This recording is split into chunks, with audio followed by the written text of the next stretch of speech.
Jesus Christ is the same yesterday, today, and forever. Message today is a Thanksgiving week sermon. Be thankful for the past.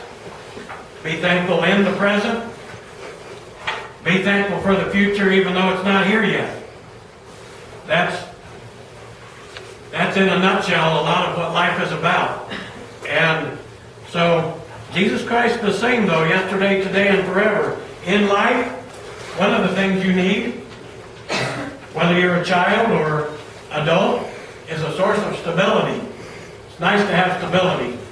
If there's too much change, we all get stressed. You know, living, so I don't know if anybody here came from a military background, but moving around the way military people do can be stressful not only for the adults, but for the kids. It's good for the country. It's, you know, we need the military, but it's a pretty stressful lifestyle at times. Can be, especially for the children, because about the time they get friends and like their teacher and bang, they're gone. Somewhere new. That can happen to people not in the military. I'm not saying that's not true. But change is not always comfortable for us. It's nice to have a source of stability. And Jesus Christ, I'll just make this point first, the same yesterday, today, and forever. He's there. He offers us salvation, past, present, or future. If you're not saved, you need to get saved. See me when I'm done.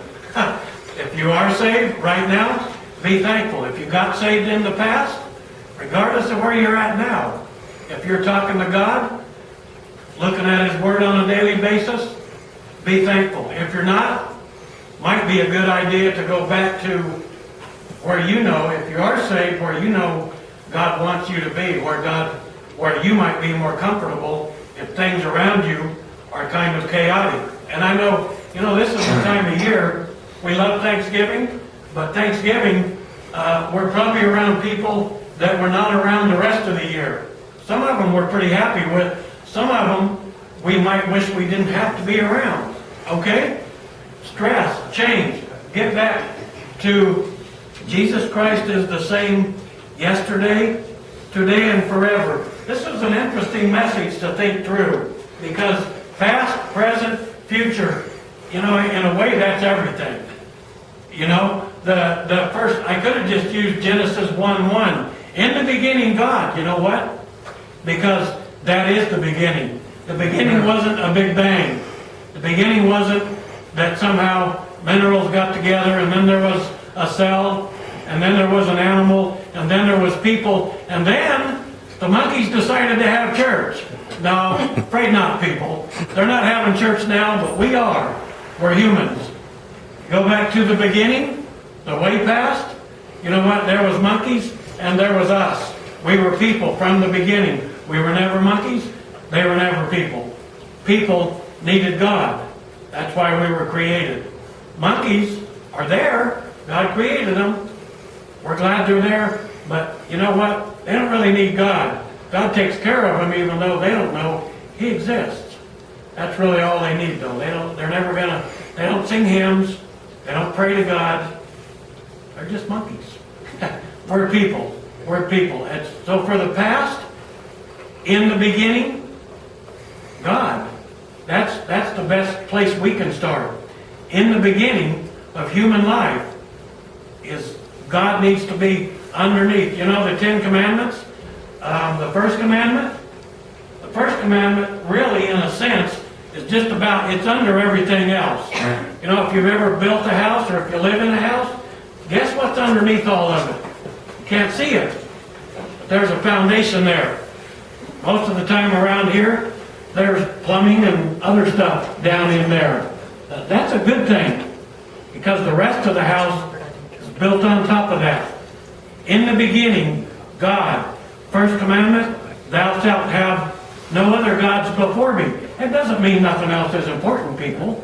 It doesn't mean you're not important to God. It doesn't mean your kids aren't important to you. It doesn't mean this church shouldn't be important to you, to me, to the people that come here. Yes, other things are important, but if your life is oriented right, if your priorities are right, the other things are important because God is underneath all of it, and you recognize that. Jesus Christ the same, He was there yesterday, He's here right now, people. You're here. This is a special time. Sorry. This is an appointment. Pastor's gone for a reason. So be here. Me too, but you be here. Be here right now. God wants to talk, and He wants us to listen. So in the beginning, God, that's the way past. But, each one of us, what did God do? Well, you were born, you're here. You know what? That's not a mistake. Don't look up at God and say, why'd you do this? My life's crap. You laughed things up. No, you didn't.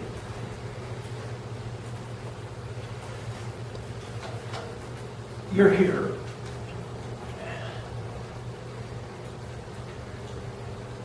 God did not make a mistake. You might, Susie has a back problem. God says our stresses and the things that we can't figure out in life, you know what's that supposed to make us aware of? That we need to ask. Ask God what He's doing. Ask God for help. Ask God for wisdom. You know what? We all need, kids don't know they need wisdom. And really, little kids just need people around them that are willing to ask for wisdom. You know what? You can't possibly have enough smarts to raise a baby and be right all the time. And you don't want to be wrong. I'm not saying you want to be wrong. And then you turn them over to teachers. And then later you turn them over to bosses. And life. That comfortable? You know what? No, that's never comfortable for a parent. But, think about God. He says, in the beginning, have me there. Thou shalt have no other gods before me. And then we wander all over the place. You know what? God looks down on us sometimes and says, I wish they'd just ask. I wish they'd just listen. I wish they'd just go be around some other people that try to care about the same things that I want them to care about. That's called church. That's here. And it doesn't matter whether, this is little, but this is church. You know what God said? Two of you get together, I'm there. I'm there in the midst. It doesn't mean God's not with you by yourself, but it does mean if you get together with another Christian, God can come down and do something between you, have a conversation or something, and God can help the two of you sort something out. Have some wisdom. Ask each other for some help, but God will give one of you help for the other person. That can happen. That's how God wants life to work. So what did God do? No, He didn't make any mistakes. He created the earth. He created you. History. You know what? You don't get to fix history. If you were a kid in school, you might read that and say, well, those weren't very nice people. Or those were good people. We should all be like that. Well, you can't make that happen because that was history. You live in a country with a lot of history. This country, by and large, if you look back through history, most of the empires only lasted 200 or 300 years, and they didn't just become corrupt, they went away. We should be thankful. I don't care who the president is or what you think of him, past, present, future, to use my illustration today. Just be glad we're in a country that still has a constitution and a president and quite a few people who still go to the polls and vote and care. Because we do. Because there's other countries where that's not true. There's tribes busy out killing each other and they live in the same country. They come from the same racial stock and they're busy killing each other. You know what? We can be glad God put us in a place where basically that's not happening. And we have, I work at a college. Diversity is a big thing. There's all kinds of people there. LA, there's probably 30, 40 major languages spoken in the city of LA. You know, if you run a college, you're supposed to accommodate all of it. You can't teach in all of them, to be perfectly honest. You're going to pick a language, and we teach most of it in English. But, you know, we try to accommodate everybody. If a student wants to go to a counselor, there's a counselor that speaks Armenian or Spanish or Russian or some other Chinese or some other language. You know what? We try to accommodate them because this is a country where that's important. This isn't a country where you're in trouble because you're different. You know, at least not as far as the law is concerned. The opposite is true. You actually can have help because you're different in this country. To me, that's good. That's history. And give thanks. Give thanks. This is Thanksgiving week. So at its core, what this sermon is about is give thanks. And for the past, you know, God kind of decided where history came and went to, so we don't get to. But, you know, a lot of what's in here is history. And God wants us to read about it. And there's lessons to be learned. You know, they say the lessons of learning will either be, you'll either learn from history or you'll repeat history because you didn't learn from it. That's not just trite. That's actually pretty much how things happen. If you learn something from it, you'll go a different direction than some of the bad things that have happened in the past in history.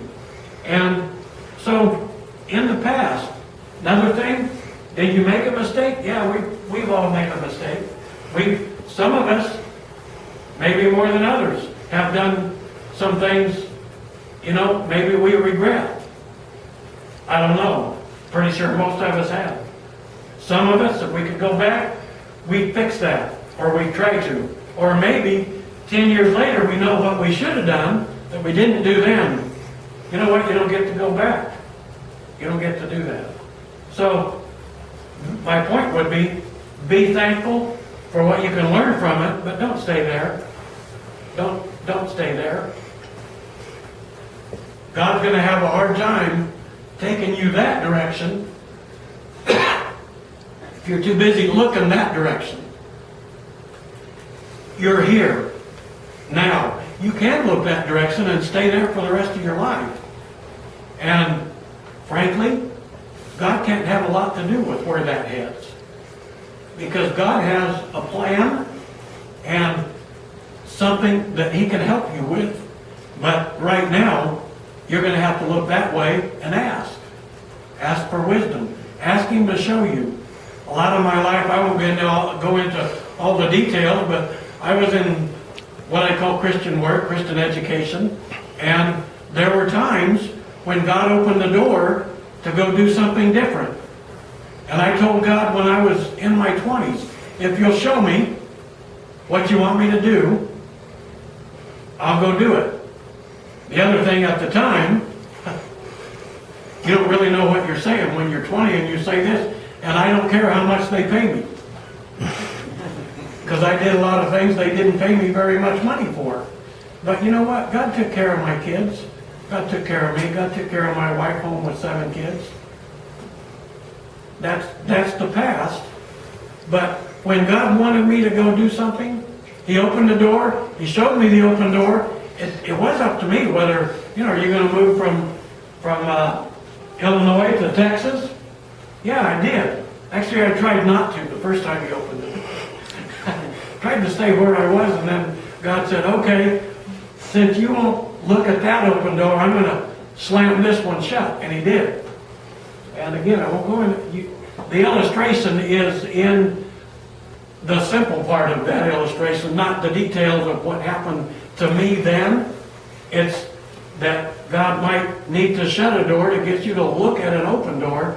But if you want to know what God wants you to do now or on into the future, yes, God will open it, and that's why I'm kind of making it simple.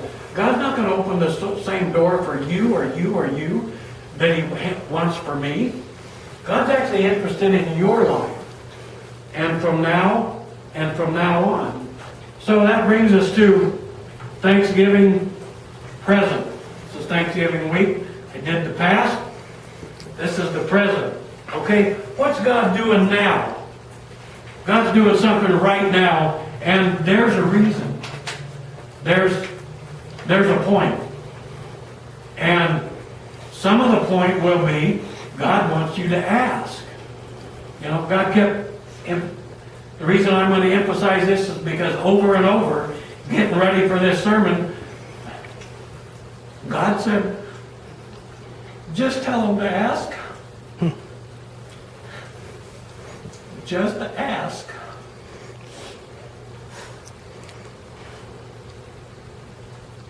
That's pretty simple. That's pretty simple. But you know what we're busy not doing? I'm an analyst, folks. I'm mental to a fault. It's what I do for work, and I get paid pretty good money for it. But at home sometimes, in my personal life, you're not smart enough, folks, and God's going to impress you. No matter how smart you are. I'm a pretty smart guy, actually. But God, the smarter you are, the more God's going to impress you here and there. You're not smart enough. And He'll tell me, well, look backwards. See? You weren't smart enough, were you? And if I'm honest, no, Lord, I guess I wasn't smart enough, was I? I wanted to be. I wished I was. I tried to figure it out. No. You don't get to. He wants you to ask. He wants you to feel.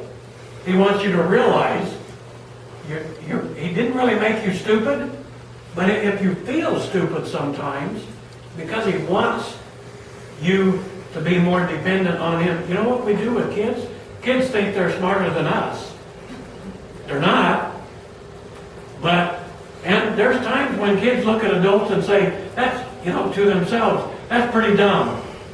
If I was an adult, I wouldn't do that because that's dumb. They might actually be right. I'm not going to burden the illustration, but they don't get to make those decisions for you. And the truth is, their perspective, they kind of have tunnel vision. They're looking through a tunnel and seeing something, and from that point of view, yeah, it looks dumb. It's really not. In a lot of cases, the adult is actually using a lot more wisdom than they're going to bother to explain to the child. That's how we raise kids. That's what we do. Bosses, you know what? The old saying that, rule number one, the boss is always right. Well, analytically, and having worked for 40 years of my life for bosses, maybe a few more, they're not always right. But the point of the saying is, really, at least the boss is always the boss. You don't get to kick him out. Yeah, I'll be the boss. I'll be better. Even if you would be better, you don't get to be. Because that's not how things work. That's not even what God wants. You know what? If you have a boss, they may not even be the best boss, but God can use the boss. To me, it's like teachers. Every kid has some good teachers and some teachers that really probably shouldn't be doing that for a living. You know what? But God can use a teacher that's not very good at being a teacher to teach your child or my child or me when I was a child some lessons you need to learn. And you can still learn the subject. You know what? As bad as some schools are nowadays, there's still people applying to Stanford and UCLA and Harvard and Yale that have a pretty good education, and they manage to get it somewhere. If you want an education, whether you're even a Christian or not, if you really want an education, even in our day and age, you can get one. Back to my point, if you really want a life you can be thankful for, ask God. Ask Him for wisdom. Ask Him where to go. Ask Him what He wants you to do. That's not the same thing as what He wants your sister or your mother or your uncle or your grandpa to do. It's what God wants you to do. Ask Him. Thanksgiving present. So what is God doing in us? God doing something in you. God does things around you. You can't really escape that. You know what? God's doing things in this church. If you come to this church, you're part of that. You might wish it was different, but maybe God wants it to be exactly what it is right now. And you can be part of that. And in my book, if God put you here right now, listening to this right now, at least for today, God wanted you to be part of this church. That's a good thing. Because God put me here, gave me a message, I spent some time on this. God's talking. Not, I'm the one up here doing the preaching, but I know I've done this in the past. God says what He wants you to hear if you'll listen, if you'll pay attention. God can do that. I don't propose to know how He takes one man, puts him up in front of 20 or 200 or 2,000 people, and meets their needs spiritually. I just know that's the plan He had, because the church started way back when, in the past. History says the church is a good thing. It's a good thing to be there. It's a good thing to listen and learn. Then it's a good thing to go ask God what He wants you to do after you walk out that back door. There is a way. There is a way. In the past, I didn't say this, but I'm going to attach a word to it.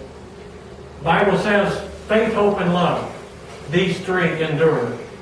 In your past, you can have faith that God knew what was going on, and in your specific case as a human being, that He brought some circumstances together that make you who you are right now.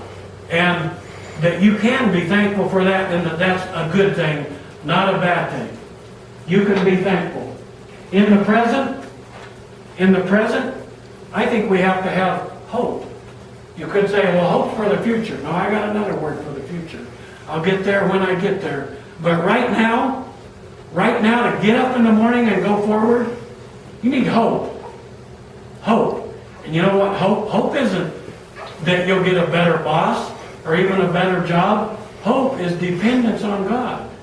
Hope is asking, God, I know where I am. I'm not comfortable being here maybe. Show me a way. Show me the way. From you, for me. Show me the way. And you can have hope that God actually wants to do that. That if you'll ask, God will do that. I don't know what He'll show you. It might be a small change in life. God might just say, sometimes I think God just says, you know what? You're in the right place doing the right thing. When I want you to change something, I'll let you know. But keep asking. God wants you. And we studied Leviticus or Numbers back then. Sacrifices, they kept doing sacrifices. You didn't go do a sacrifice and then you were done for 10 years. That's not how life worked, because that's not how we work. God wants us to make Him part of our life. Asking. So we need faith that the past can be the past and we can go on. That's a good thing. We can have hope that right now, whatever's happening around us right now, that can turn out well. That God can take that and orchestrate it. God's like a conductor, I think. Do you go to a concert to watch the conductor? No, they do crazy stuff. They're up there, really. But if he doesn't do all the crazy stuff up there and jump up and down, and there's no music. Because the orchestra back there, they're watching him really close to make sure they're doing the music the way he wants them to do it. And then you get to listen to the music. If there's an orchestra and a conductor telling them in his weird way what to do, how to do it. So, God's the conductor. You don't go there and pay for the ticket so you can watch Him. But if you don't know He's there and want Him there and be okay with Him being there and conducting that orchestra, then there's not going to be any music, folks. And that's, while you're there, that's life. As you go to the concert, you want to listen to something that's worth listening to. ask. Thanksgiving future. I really have the fewest notes about Thanksgiving future. I guess that's because I don't know the future. I'm not a fortune teller. I don't know what God wants for you. I don't know where He's going to lead you. You know, a year from now, there could be another new baby, and there might be somebody here that's not with us. You know, that doesn't mean God made any mistakes. That doesn't mean anything. You know, the future, to some extent, life happens. We need to be okay with that because God decided how this all works. There's babies, and then there's children, and then they grow up and they get married and they have jobs, and trust me, we get old, and then God takes us home. And we should be thankful that there can be a future. Whether it's a day, or a month, or a year, or 10 years, or 100 years, for the baby. There is a future. The future is just, it's as close as walking out that door and tomorrow and the next week. From now to Christmas, that's the future. But if we make it that far, there's actually more future than that. The future, my word for the future is that we should love. You know what? God wants us to love Him enough to ask Him and trust Him. Ask Him and trust Him. So that we can love, because, you know, in this life, you know what's around us that matters? I'm a Cowboys fan. They just won on Thursday. You know, the Cowboys don't really matter. And I'm not saying God doesn't care about the details of life that we like or don't like. That God does actually care. But in the big scheme of things, the Cowboys win away tomorrow. Can God not do for us? Are the really big things that matter to us? You know, my daughter matters. My wife's mother matters. My grandson matters. I matter. You know, and there's just a lot of things out there. Christmas presents, turkey at Thanksgiving. You know, yes, from one point of view, they're important. But for the future, the things God gives you to actually love, they matter. A lot. They matter a lot. And I think I'm done. Because the things that matter a lot in your future, you come from the past, you're in the present, but God has a future. Faith that what happened can be the past. Hope that today and tomorrow, God will guide you, give you wisdom. You know, you won't be perfect. Can't be God. He doesn't want us to be God. But we can go somewhere and do something that's important and worth doing. And with that, be thankful. Past, present, future.